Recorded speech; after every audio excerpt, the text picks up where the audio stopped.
അവന്റെ പുന്നാര പെങ്ങൾ. അനാവശ്യം പറയാനാണെങ്കിൽ മേലെ തന്നെ വിളിച്ചു വരുത്. അല്ലേലും അവള് കാണാൻ കൊള്ളാവുന്ന ഒരു അടിപൊളി പെണ്ണല്ലേ. ഈ നാട്ടുകാര് തന്റെ ചിലപ്പോ അവാദം വല്ലതും പറഞ്ഞുണ്ടാക്കിയത് അല്ലേടാ ആര്യാരാ? അതെ അതെ.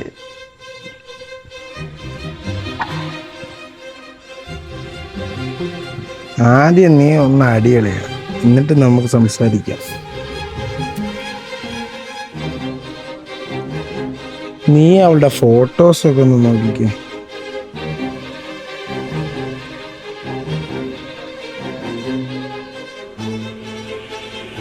അത് അരിയടെ അവനെ വിളിച്ചോണ്ട് പോയെ. നീയൊക്കെ മാറിയിട്ടുണ്ടെന്നാണ്ടാ ഞാൻ വിചാരിച്ച. ഞാൻ പോണ്ടാ. അപ്പൊ സംഗതി ഏറ്റല്ലേ? അവന്റെ പഴയ സ്വഭാവം ഇനിയിപ്പോ വെളിയിൽ വരും.